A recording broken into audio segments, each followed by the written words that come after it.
Right. Buka kitab kita masing-masing.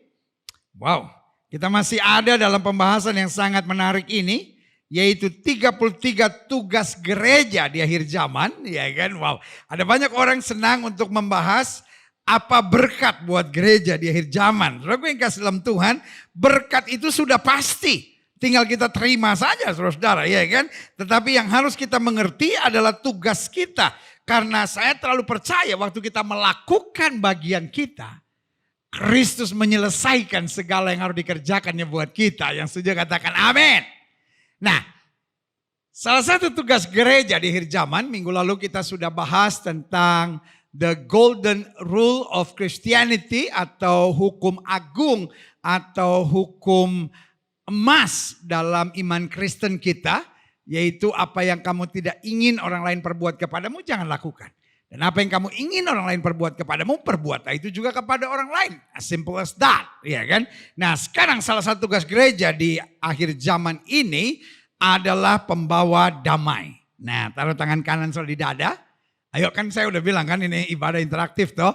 Taruh tangan kanan selalu di dada, sama-sama bilang sama saya punya tugas. Semangat. Sama-sama bilang saya punya tugas. Untuk menjadi pembawa damai. Amin.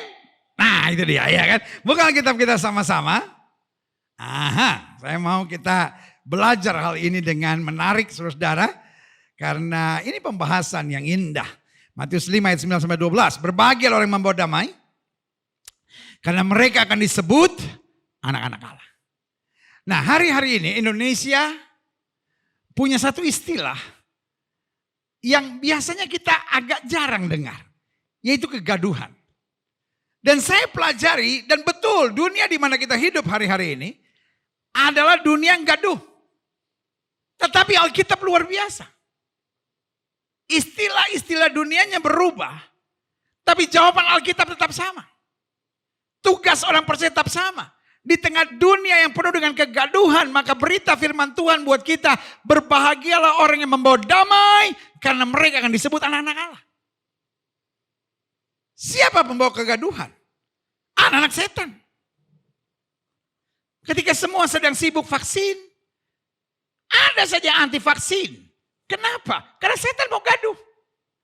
Ketika semua didorong untuk ikuti protokol kesehatan, ada saja yang mau melawan. Kenapa? Karena iblis mau menciptakan kegaduhan. Iya kan? Ketika semua diajarkan, oke, boleh saja kita menghadapi pandemi ini, tapi tetap tenang, tetap bersyukur, tetap jalani hidup dengan sukacita. Tapi ada saja yang tetap menjalani dengan ketakutan. Kenapa? Iblis mau menciptakan kegaduhan. Berbahagialah orang yang membawa damai, karena mereka akan disebut anak-anak Allah. Dengan lain kata, yang tidak membawa damai, yang menciptakan kerusuhan, yang menciptakan kegaduhan, yang menciptakan keributan, sorry untuk bilang ini, anak-anak setan. Sorry. Selama sudah ikuti 1 tahun ini, saya mengerti saya bukan pendeta yang tukang cari muka. Saya bukan pendeta yang hanya ingin disukai oleh netizen. Saya bukan hanya pendeta yang ingin mendapat jempol dari jemaat. Saudaraku yang kasih dalam Tuhan, saya pendeta yang bertanggung jawab sama Tuhan. Saya harus memberitakan kebenaran, dan kebenarannya adalah kalau engkau membawa damai. Orang boleh ngomongin saudara, orang boleh fitnah saudara, orang boleh jahatin saudara, orang boleh sakiti saudara. Tapi kalau saudara bawa damai, engkau anak Allah.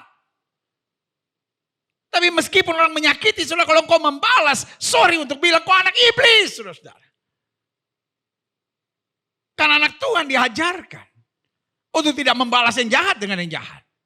Sudah menatap saya dan mereka kata pendeta ini apa-apa anak iblis. Loh, saya tidak bisa memurahkan arti firman Tuhan. Saya tidak bisa bilang, ya kalau kita bawa damai anak Allah. Kalau bukan bawa damai ya mungkin belum anak Allah. Ya belum anak Allah artinya apa? Masih anak setan saudara. Karena kita cuma punya 2 pilihan. There is no other choice for us. Gak ada pilihan buat kita. Sama-sama bilang saya harus membawa damai. Gak ada pilihan buat kita. Itu bukan pilihan. Tapi itu kewajiban. Tanda, ciri. Makanya Alkitab bilang. Berbahagialah orang yang membawa damai karena mereka akan disebut anak Allah. Perhatikan ayat selanjutnya. Berbagai orang dianiaya oleh sebab kebenaran karena mereka yang punya kerajaan surga. Jadi walaupun kita dianiaya karena kita hidup benar, kita disakiti, dikhianati karena kita hidup benar, kita nggak usah balas karena kita adalah orang yang berbahagia karena kita berarti yang mempunyai kerajaan surga. Jadi lihat ya, kalau kita berontak, kita nggak bisa bawa damai. Kalau kita berontak, kita memperjuangkan hak kita, oh saya nggak terima dong, saya dianiaya. Maka apa yang terjadi? Kita tidak bawa damai, kita menciptakan kerusuhan, kegaduhan. Jelas ya? Bahkan ayat 11-nya lebih jelas lagi di situ dikatakan. Berbahagialah kamu jika karena aku. Bukan karena mulut kamu, bukan karena kelakuan kamu, bukan karena kesombongan kamu, bukan karena ketengilan kamu. Ya kan? Berbahagialah kamu jika karena aku. Kamu dicela dan dianiaya dan kepadamu difitnahkan yang jahat. Karena kamu percaya kepada aku, karena kamu hidup benar, karena kamu mengikuti standar dan nilai-nilai kerajaan sorga. Lalu kamu dicela, dianiaya dan difitnah segala yang jahat. Ayat 12 bilang apa? Bersukacitalah. Makanya kita tetap bisa bawa damai. Kenapa? Karena meskipun kita dicela, dianiaya dan difitnah segala yang jahat, kita dibully. Ayat 12 bilang kita tetap bersukacita. Karena kita bersukacita, kita bisa bawa damai. Karena kita bergembira, kita bisa membawa kasih dan menebarkan sukacita Kristus. Makanya Alkitab bilang bersukacita dan bergembiralah. Karena upahmu besar di sorga. Sebab demikian juga telah dianiaya nabi-nabi yang sebelum kamu. Berarti fokus kita bukan bagaimana saya bahagia. Fokus kita bukan bagaimana saya untung. Fokus saya bukan bagaimana harga diri saya dihargai dan dihormati. Tapi fokus kita jelas. Upahmu.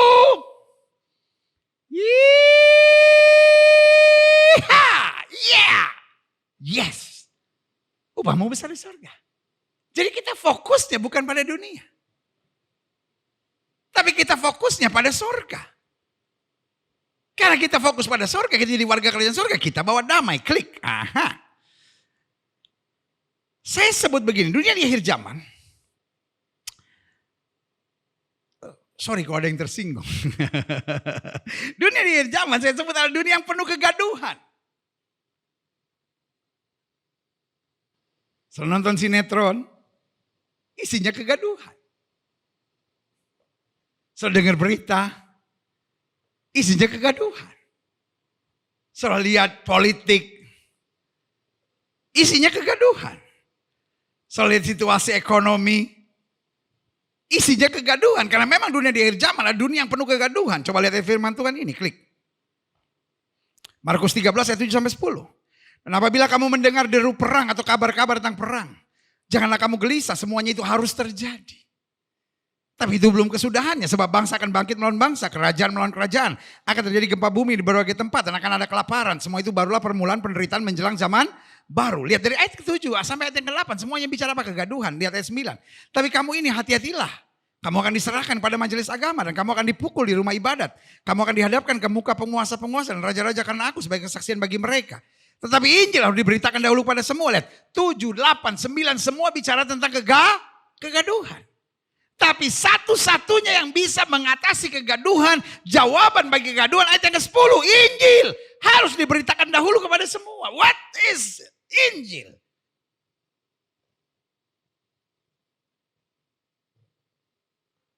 What is the gospel?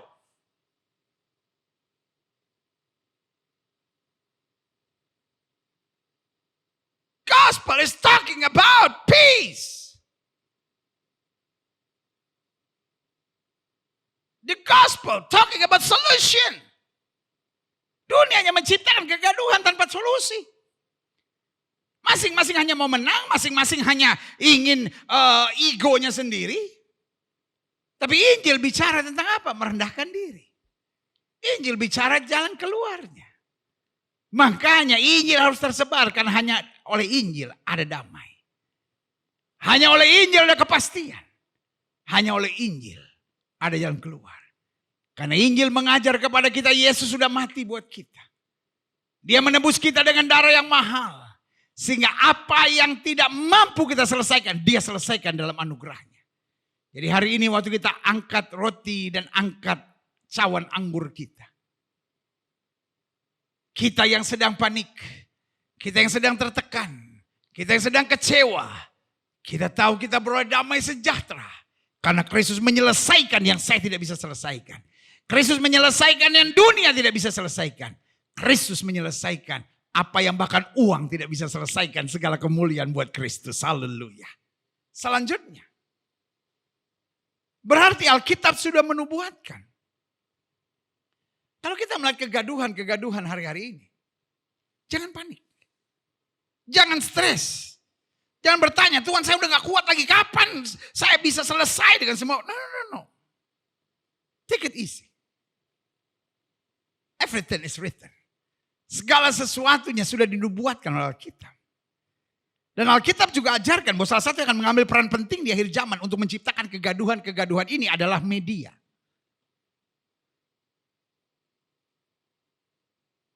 Karena di akhir zaman ada istilah begini. Who control the media will control the world. Siapapun yang mengontrol media, siapapun yang mengendalikan media akan mengendalikan dunia.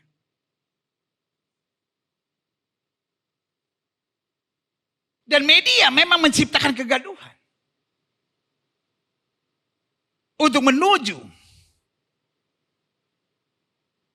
pada salah satu solusi dunia. Yaitu antikris. Dan kita tidak mau dibodoh-bodohi dengan kegaduhan ini. Karena di tengah kegaduhan tugas kita bukan bagaimana juga terlibat dalam hoax ini. Tugas kita tetap beritakan Injil. Makanya sebagai gembala saudara saya mau ingatkan. Jangan pernah broadcast hal-hal yang hanya dari dunia ini. Engkau hanya dipakai setan untuk menciptakan kegaduhan-kegaduhan. Kabarkan Injil. Itu tugas kita. Tugas kita bukan menambah gaduh dunia ini. Karena dunia ini sudah akan penuh dengan hoax-hoax. Karena apa? Karena dunia sedang mau mengarahkan kegaduhan-kegaduhan yang ada melalui media. Saya pelajari selanjutnya, klik. Dalam dunia media ada istilah. The bad news is the good news. Gak mungkin ada berita artis ini sama suaminya atau sama istrinya dan keluarganya semua baik-baik aja. Itu bukan berita. Artis ini yang tadinya kelihatan baik-baik sekarang cerai. Karena dia memperkosa pembantunya. Wah, itu jadi berita.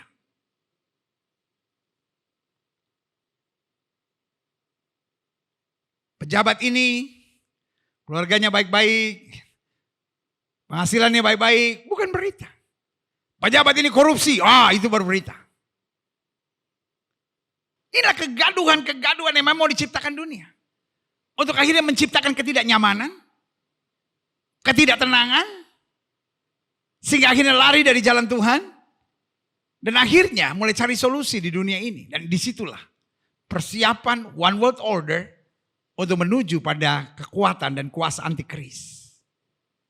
Itu sebabnya fokus kita harus tetap the gospel, harus tetap Injil, harus tetap Injil, harus tetap Injil, harus tetap salib Kristus. Klik. Saya pelajari, iblis sedang menggiring media dalam pemberitaan kegaduhan.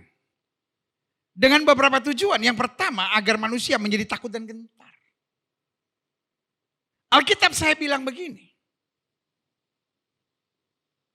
Di akhir zaman, manusia akan takut dan bingung oleh gelora laut. Dan apa yang terjadi di muka bumi. Orang hari-hari ini tidak menikah takut. Orang menikah pun takut.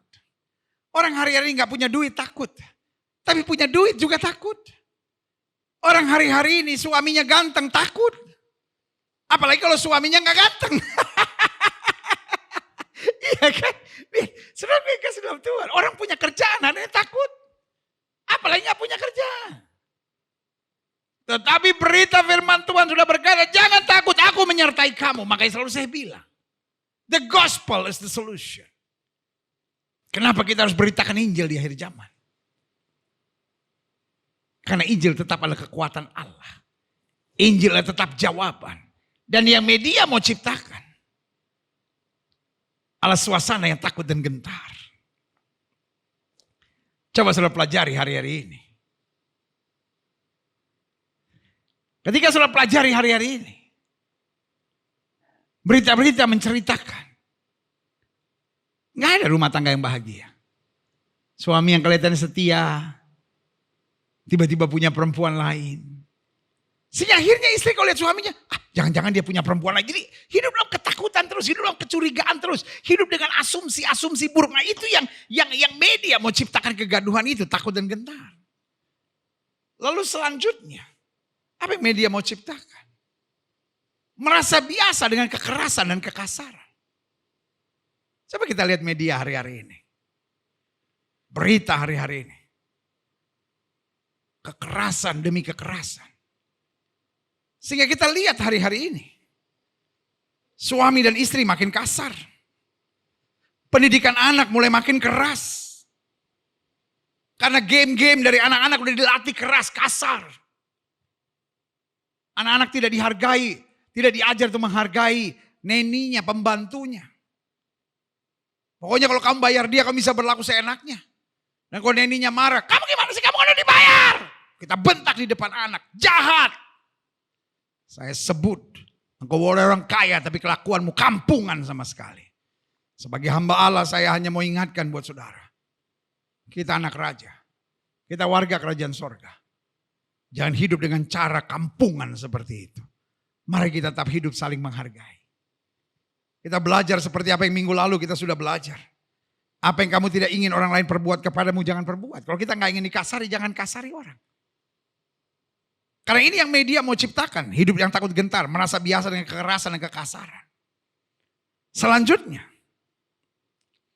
Menjadi egois dan memikirkan diri sendiri. Ngapain mikirin orang? Yang penting urusan diri sendirilah.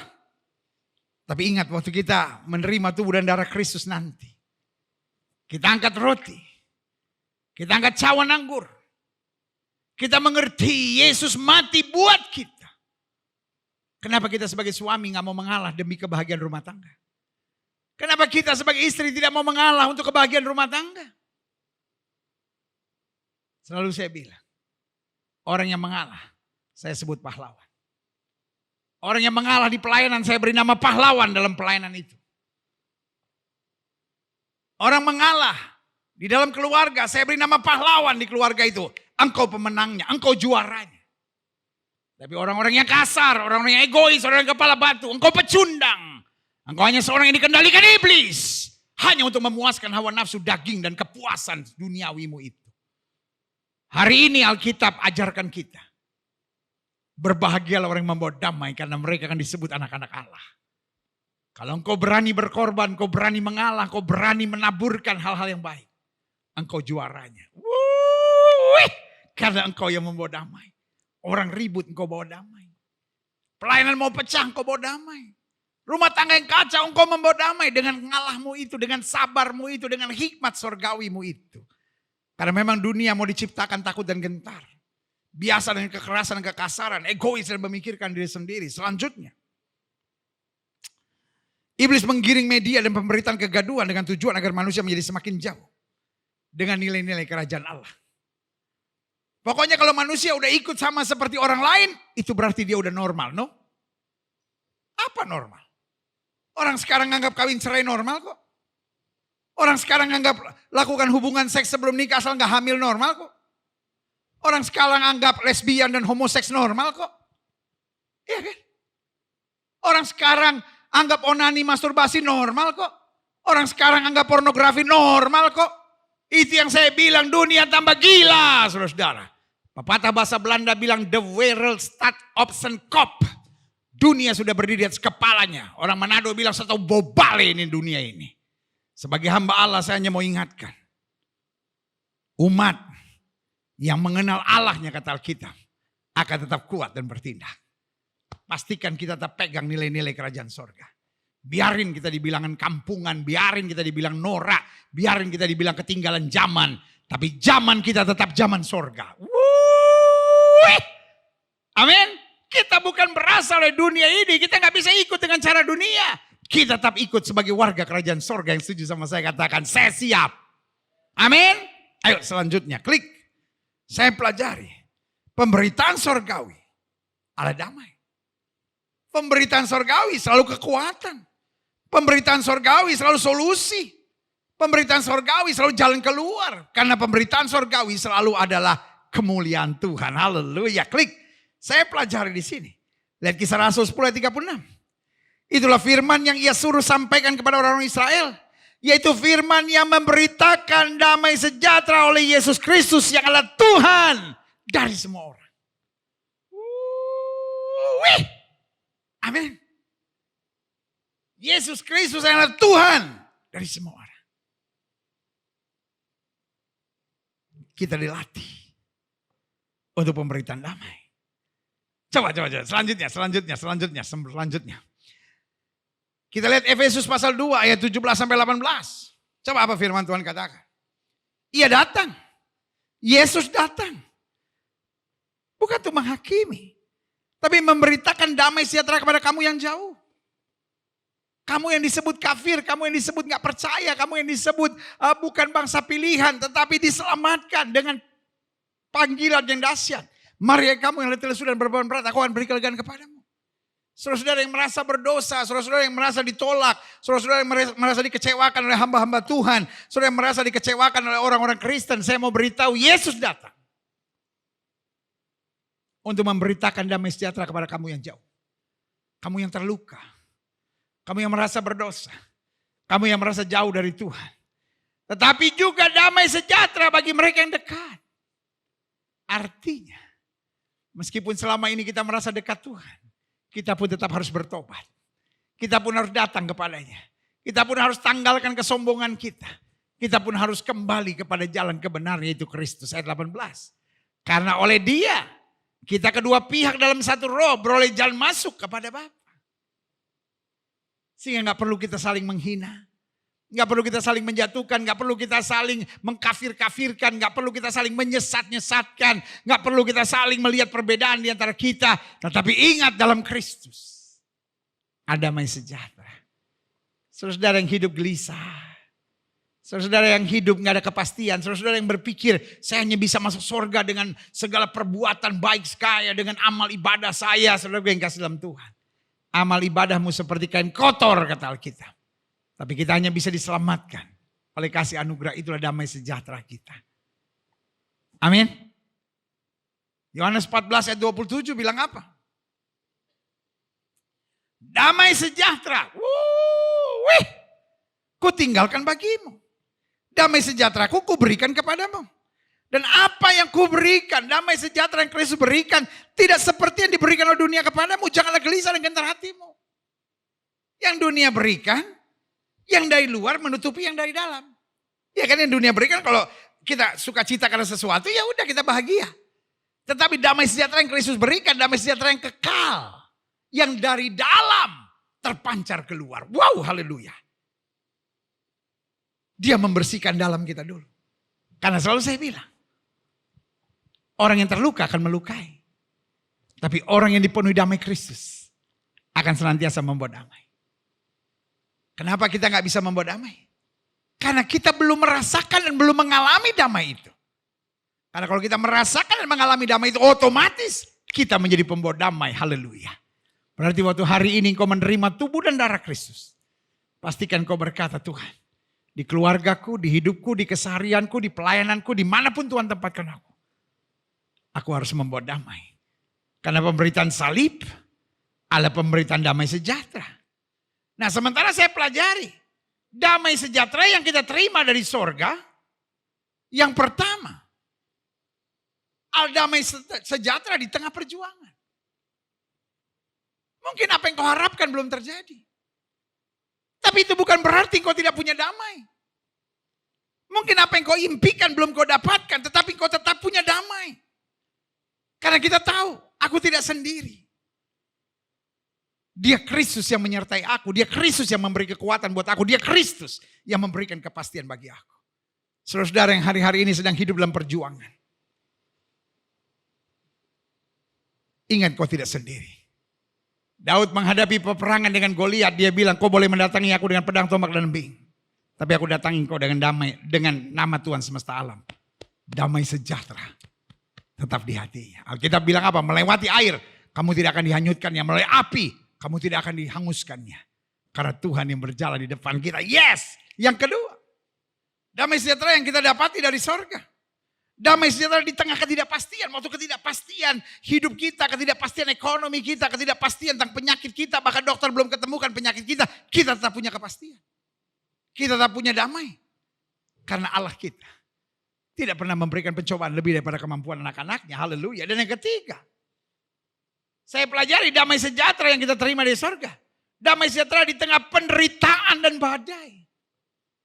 Kadang-kala saudara dengar khotbah-khotbah seperti saudara berkata, para pendeta enak aja ngomong damai sejahtera. Dia nggak tahu penderitaan saya, dia nggak tahu kelakuan suami saya, dia nggak tahu tekanan-tekanan yang dibuat oleh mertua saya nggak sanggup menghadapi ini.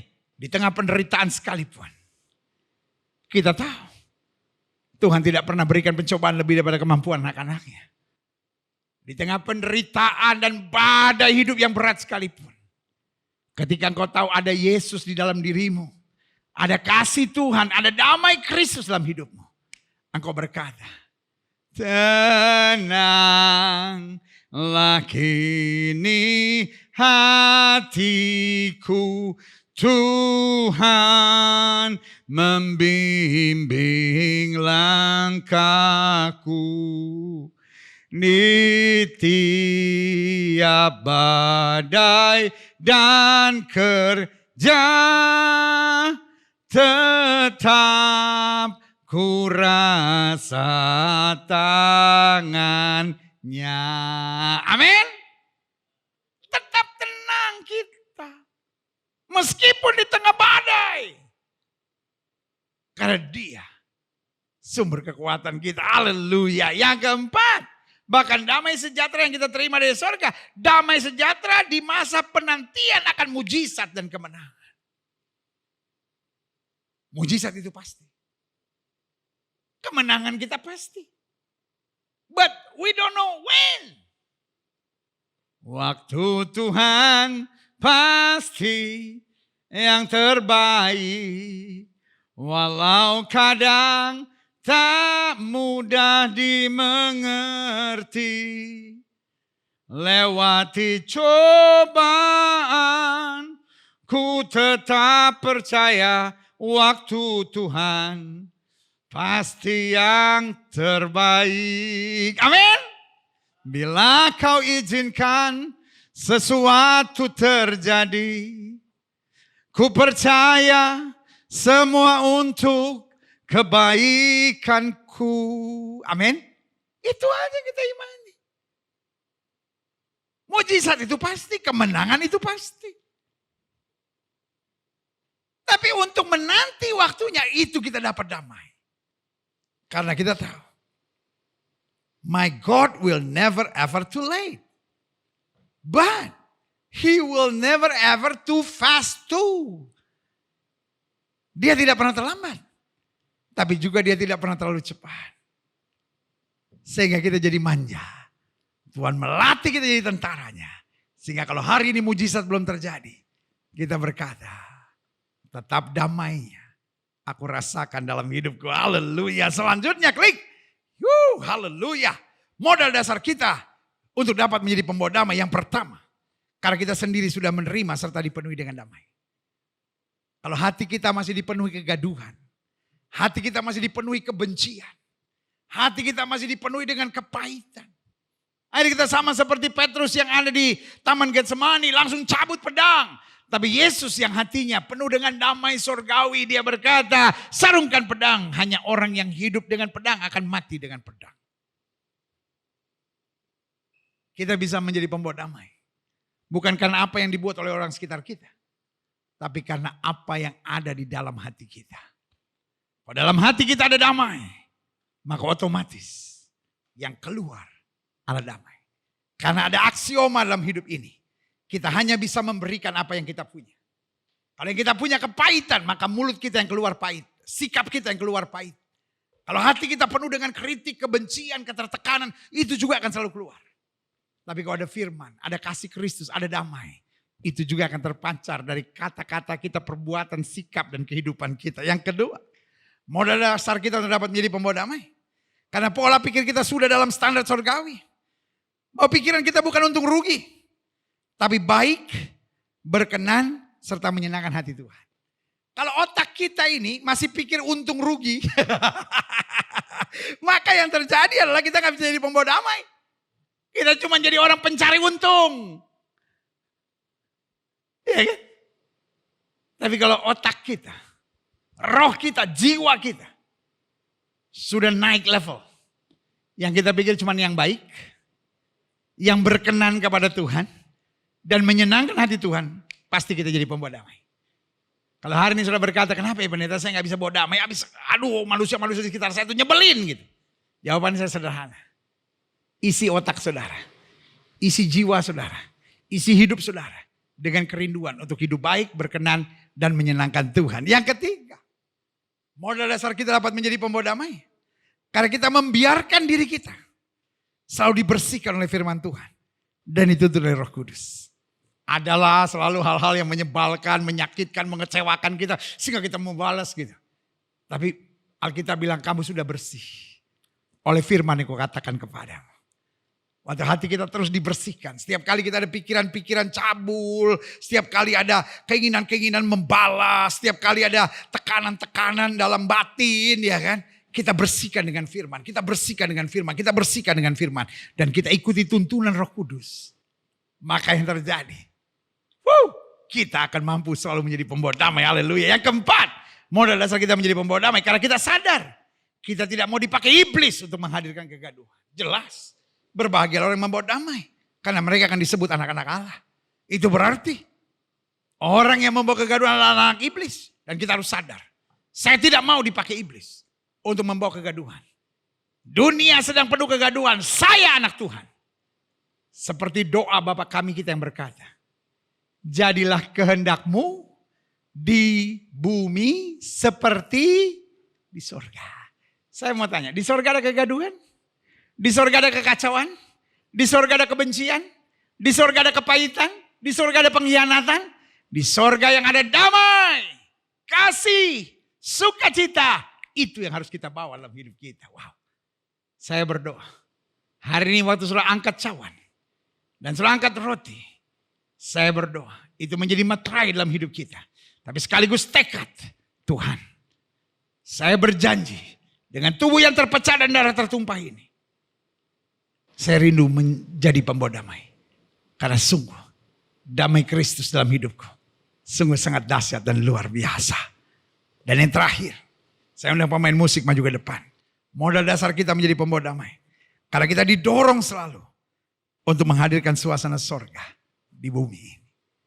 Saudaraku. I know you love Jesus so much. Saya mengerti saudara orang Kristen. Saya mengerti saudara anak Tuhan. Saya mengerti, saudara sudah ngalamin banyak berkat Tuhan.